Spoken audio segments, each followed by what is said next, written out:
The story starts with a girl named Megan. Her father was seriously ill with cancer and wasn't expected to live long. This made Megan very upset. She desperately wanted to save him and even quit her job to take care of him. While Megan tried every possible way to help her dad, her mother turned to black magic. She would place strange things like human teeth or bones under his bed. This made Megan furious, and she would throw all that stuff in the trash. Megan's mom even started giving her dad weird potions suggested by a friend. Megan was shocked and angry, wondering how an educated woman could believe in such things. Both Megan and her dad's nurse felt his condition wasn't improving because of these strange experiments. At the same time, Megan was dealing with her own problem.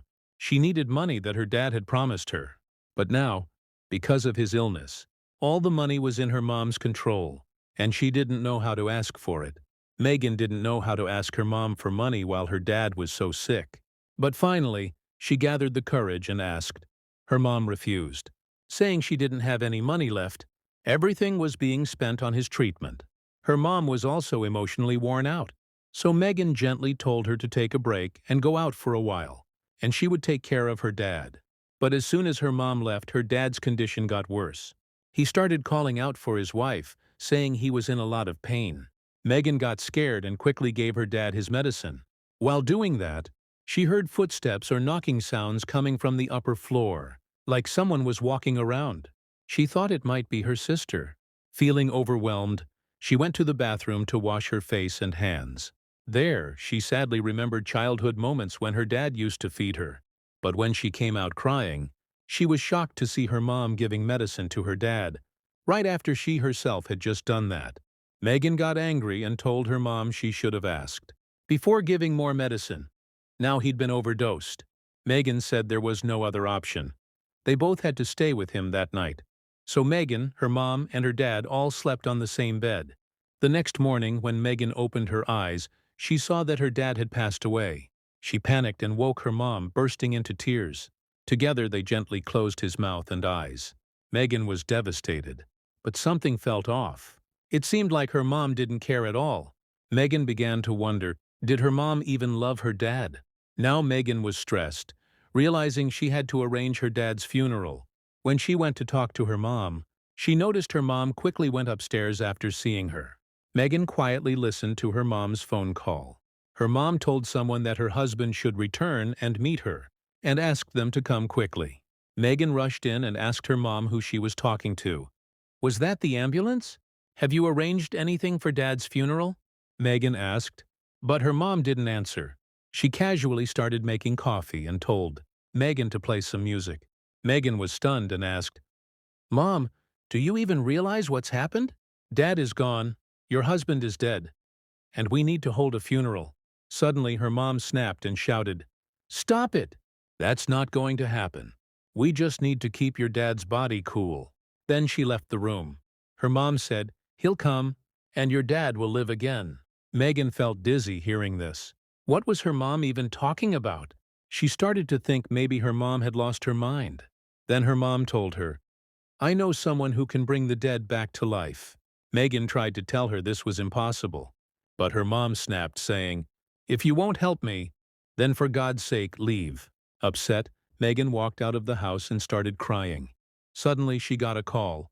It was her dad. She saw him sitting next to her.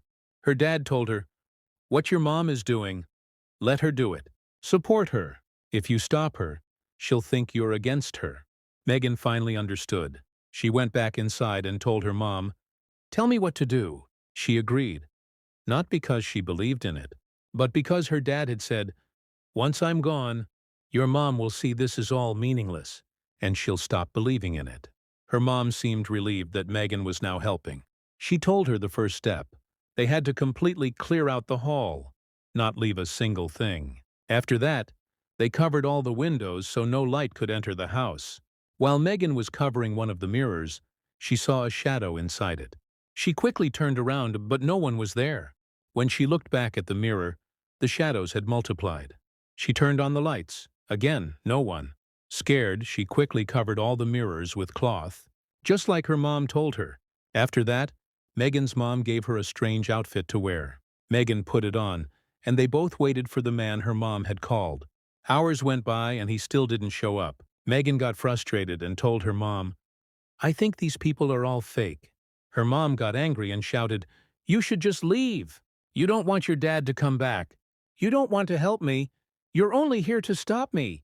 They were arguing when suddenly the man walked into the house. Megan had no idea where the man came from. The moment he entered, he gave Megan a strange look and told her mom, Barbara, to burn all the things her husband loved. Barbara did exactly as he said.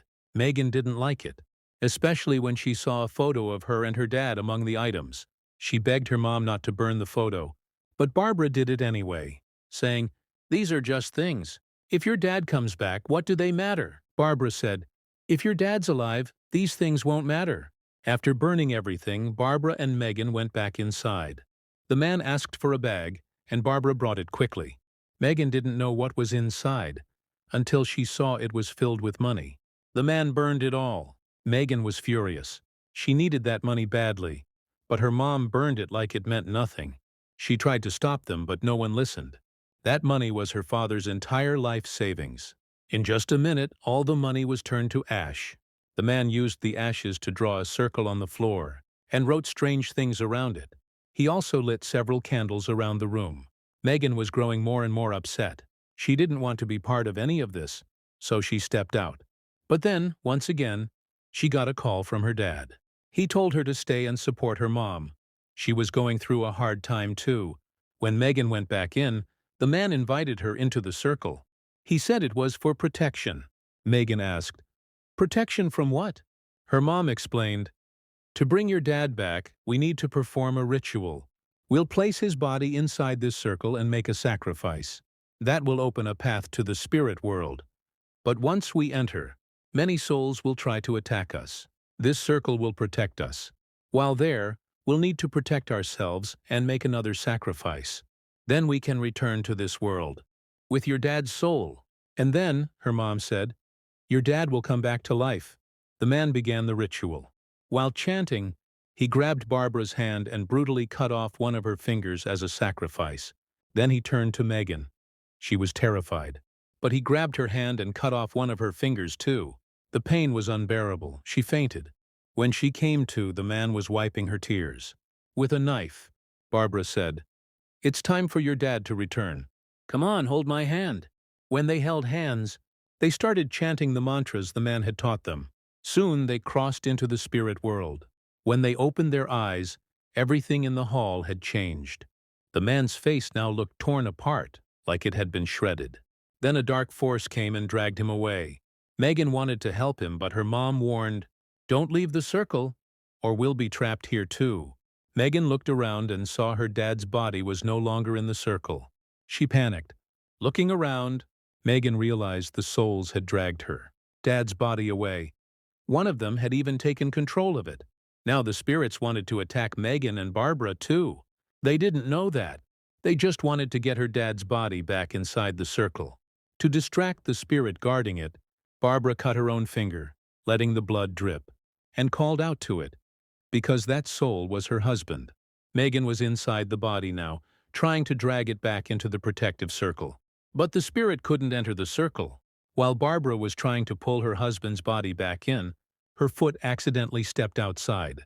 The protective circle, and the spirits, immediately dragged her out. Her life was now in danger. Megan panicked and began crying, calling out for her mom, her dad, or anyone to help. But no one came. The souls killed her mother, and her blood now surrounded the circle too. Megan kept crying non-stop, terrified and alone. The terrifying laughter of the spirits echoed all around her. Still crying, Megan remembered her mom saying, they would need to make one more sacrifice to return to the human world. Realizing this, Megan picked up a knife and cut off another finger. The pain was intense, but she suddenly found herself back in the human world. Yet it felt like the sacrifice had failed. Nothing made sense. The eerie laughter of the souls still filled the air. Megan was terrified. Then she remembered. The floor she was sitting on was made of wood. She started digging into the wooden floor with her knife and peeked through a crack. There, she saw light from the human world below. She kept breaking through until she finally dropped down into that world. But something was wrong. It looked like the real world, but it was made entirely of her memories, and escaping from it felt impossible. Overwhelmed, she fainted. When she woke up again, she was back on the same floor, sitting inside the same circle. Her mom was now sitting across from her, but she had turned into a demon. Seeing this broke Megan completely. She said to her mom, "Come on, eat me. Just finish it." And with that, she stepped out of the circle and walked toward her. But then, a blinding light hit her eyes. When she opened them, she realized something shocking. She was now her own mother. She had returned to the real world. The final sacrifice had been her own life. She came back alone, and that's where the story ends.